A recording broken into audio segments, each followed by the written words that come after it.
Hello everyone. Today I will teach you po paano gamitin yung Canva na free account para sa inyong marketing.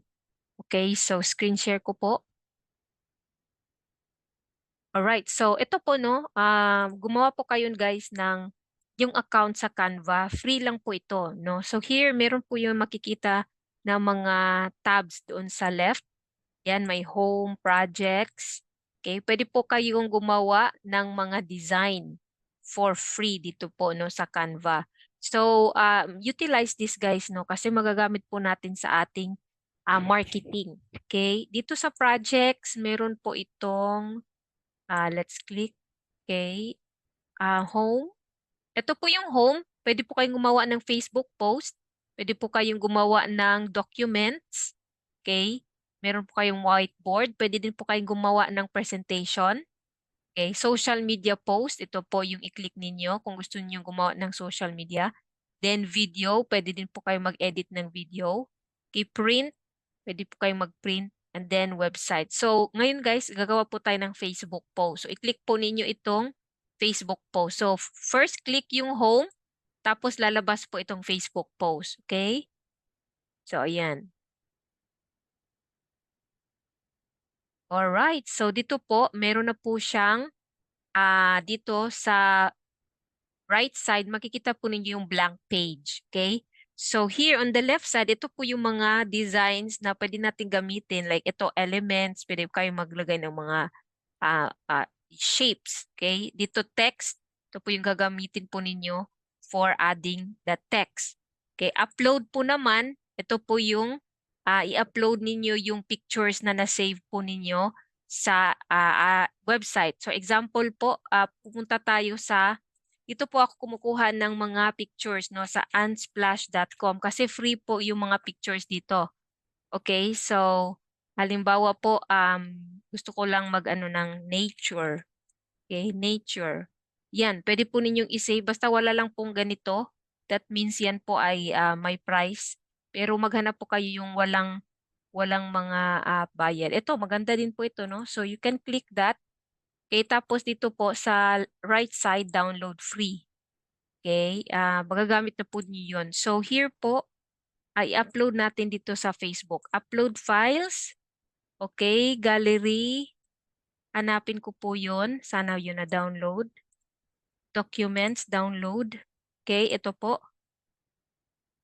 Alright, so na-download ko na siya. Okay, upload ko siya dito sa Canva. Okay, so loading na po siya. Pag nandyan na po yung design, i-right click, i-click nyo lang po, no? At i-drag din nyo siya dito. Okay, mapupunta na po siya dito sa itong blank page na gagawin po nating post.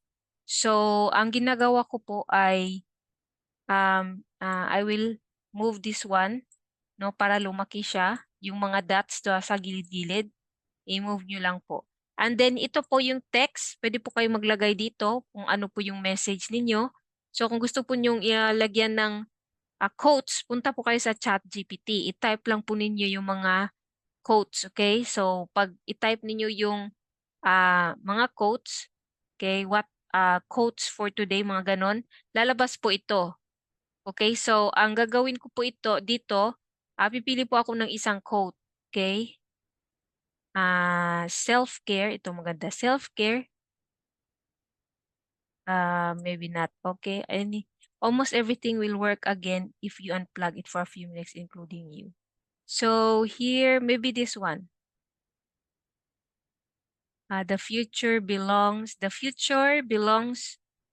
those who believe the beauty of their dreams. Okay? Copy nyo lang yan. Highlight po ninyo. Copy. Balik ulit kayo dito. Sa Canva and then right-click lang po and then paste. Okay, ayan na po siya. Yan. So, black po yung text. So, itong isa, i-click nyo lang ito kasi i-erase natin. Delete lang po yan. Okay, ito po, no? Black po yung text. So, dito po sa taas may A na may text color. I-click nyo po ito. Pwede po kayong pumili ng color. So, white lang ilalagay ko. Okay, tapos yung sa effects, I will highlight dun sa gilid ng letter. Okay, so lalagyan ko ito ng black para medyo clear. Okay, so mas clear na siya ngayon. No? So the future belongs to the beauty of their dreams. Okay. Okay, the future belongs to those who believe in the beauty of their dreams. Okay, i-move nyo lang ito konti, no? Pwede nyo po i-edit yan, ganyan. Okay, and then kayo na pong bahala spacing po, no? And then, pwede na din nyo ilagay yung tour link po ninyo. Okay? Halimbawa yung store link natin, livegood.com/your username. Dapat memorize po ninyo yung username po ninyo. Okay? And, sa akin po, good help for you. Okay, so pwede pong ganyan. Okay, and pwede po nyong ibahin yung kulay ng inyong text. So ito i-highlight lang po ninyo. Highlight. Okay, tapos lagyan po ninyo siguro ng red or para medyo makita siya no orange maybe. Parang hindi maganda yung orange. Alright, so i-change po natin.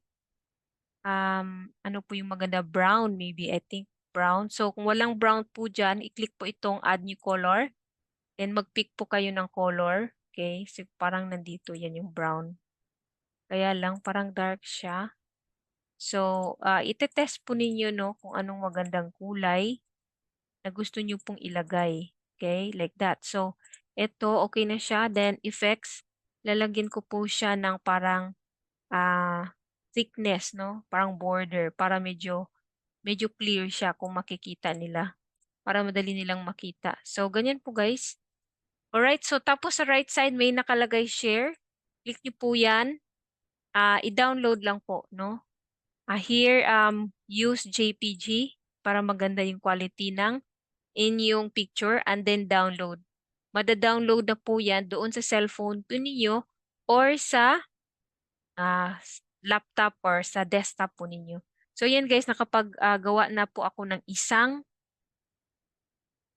yung post na pwede ko pong i-post ito sa Facebook. So balik po ako dito sa file ko po dito sa aking Canva. Kanina kasi nag-try po ako nung yung dito po nag-explore kasi ako dito kasi marami palang pwedeng gawin dito kay Canva kahit free lang po. Ito po yung mga image na ginawa ko sa ChatGPT, I know. Dito po yung image ng AI. So, check po natin ha. AI powered. I-click po ninyong AI powered. We'll see, explore natin ito guys. Madami po dito pwede nyo ma-explore. Kaya lang nag-learn pa ako dito po din sa Canva.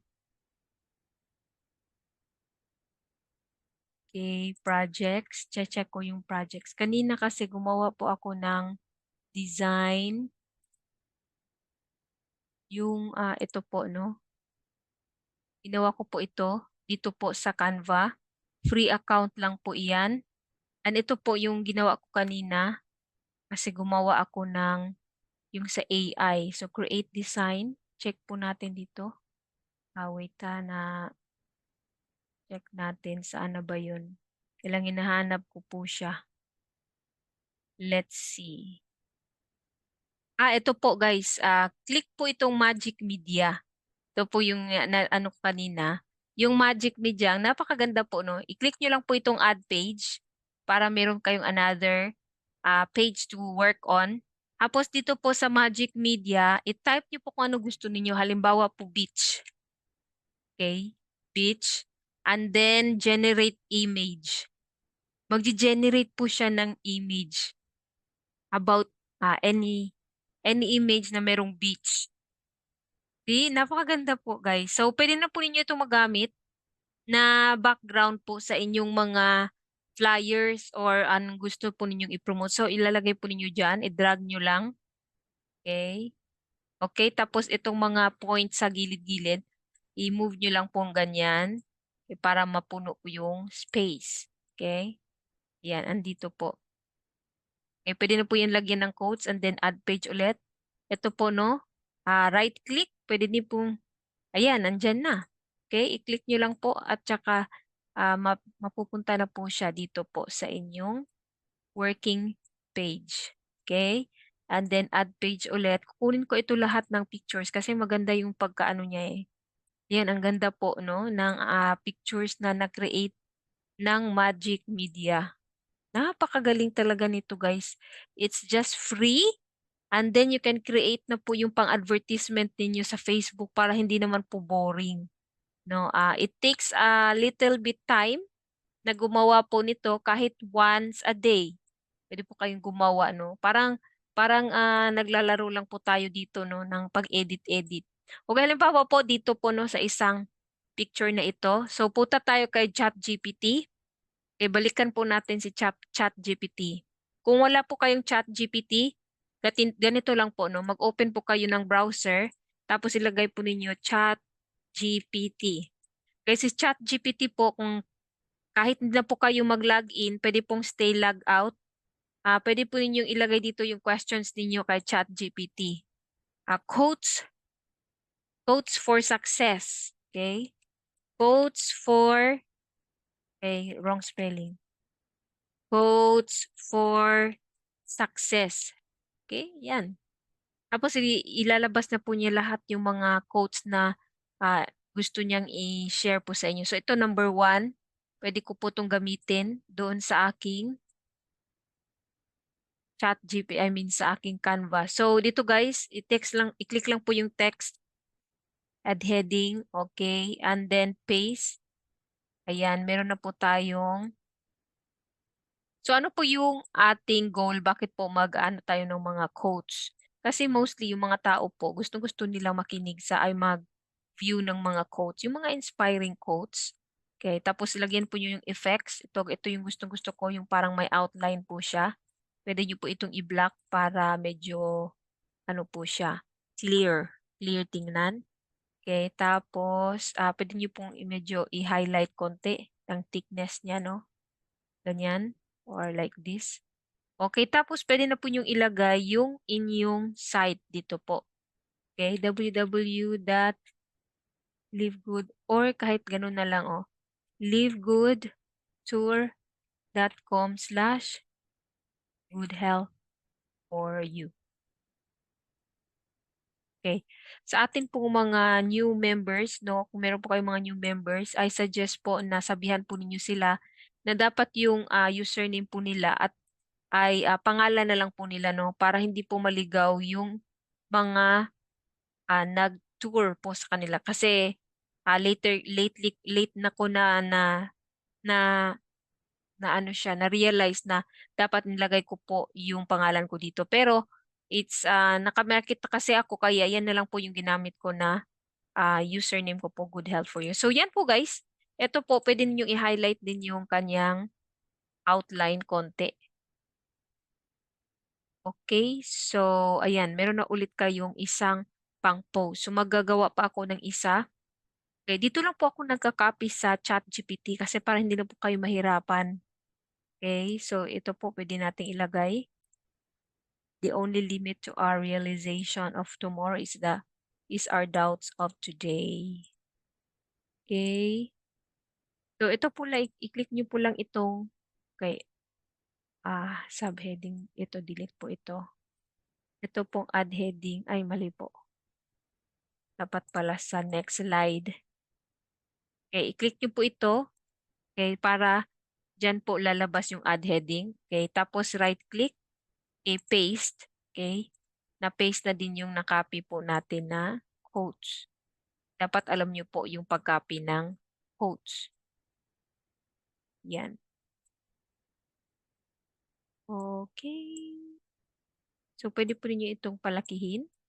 Pwede din po maglagay ng elements like ito po no shapes. Ilagay po ninyo rectangle. Para gusto po ninyo medyo highlight yung ano, yung quote. So, ilagay po nyo dyan. Pwede po itong rectangle. Lagyan niyo po ng color. Ito po, pwedeng natin i-brown natin siya.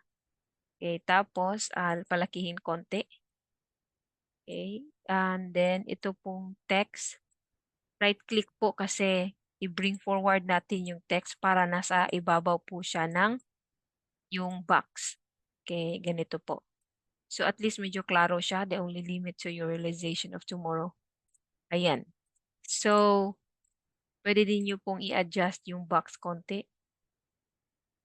Okay. And then, lagyan nyo po ng inyong link sa baba. Okay, text ulit. Add subheading. www.livegoodtour.com/your username. Okay. And then ito po, para lumiit po siya, just move this one, yung sa baba. Okay, ibaba ko po siya para makita ninyo. Move nyo po ito siya doon. Yan. Ayan po. And then ito, pwede nyo po siyang maging white. Gusto po nyo siya white para medyo maganda yung kulay.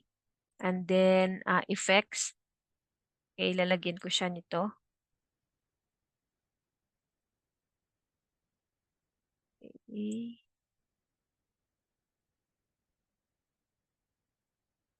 And then this one. Pwede itong black para magandang tingnan. Medyo clear siya. And then ito po yung akin effects. Outline. Click yung black. Okay. Ganyan po. So, meron na po ulit kayong another pang post, no? Ang ginagawa ko po dito, nagsisave po ako ng mga ganito and then pag hindi na ako busy, nilalagay ko siya sa aking Facebook at siniset ko na din yung Facebook ko for posting. Okay, ito po, mag-ano muna tayo ng isang post ulit. So, maganda po ito. The way to get started is to quit talking and begin doing. Okay, Walt Disney. Okay, balik po kayo dito. Maganda ito. Okay, paste ulit. Oops. Aha. Ba pala yung na-move ko. Yung i-move po natin yung itong text. Okay. Hanapin niyo po yung dulo. Okay. I-move down lang para makita po ninyo. Oops. Ayan. Okay. Ito po, i-delete po natin itong parang may black. Ito po, huwag niyo siyang i-delete. Ay, huwag niyo pong i-click. Ayan. Okay. Maganda ito. Okay, and then, lagay niyo po dyan. Alright. Then, pwede niyo po itong gawing white para medyo clear. Okay, maganda po yung white. Yan, lagi ko na lang ginalagyan ng effects para medyo ma-highlight yung yan. Pwede din sa ibabaw or parang mas okay dito sa ibabaw. Medyo clear siya na basahin. Ayan. And then sa baba po, add subheading. Ilagay po niyo yung tour link po ninyo. Live good tour. Live good tour.com/good health for you. Ayan, yan po ang aking tour link. Ilalagay ko po siya dito para makita nila yung aking ma-advertise yung aking tour link. Ayan. Then, pwede din niyo po lagyan ng effects, thickness. Ito po guys, if may time po kayo, pwede po ninyo itong gawin po, no? Pag wala na po kayong time, meron po tayong chat na puro lang po siya mga pictures. Doon na po kayo mag-copy. Or meron din po tayong close group na doon din po kayo pwedeng kumuha ng mga pictures, no? At i-edit nyo na lang po sa cellphone. Ito po kung meron lang po kayong time, but this is how I do my marketing. At kung meron akong extra time, gumagawa po ako ng mga ganito. Alright, so hopefully guys, meron po kayong natutunan dito po sa aking Canva. Okay, so stop share ko na po ito.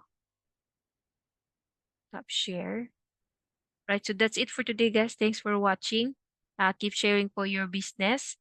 Let's share every day po. Dapat lang po maging consistent po tayo lagi. Alright, this is Coach Girly. Salamat po sa pag-view and See you in my next video. Salamat po and ingat po. God bless you all.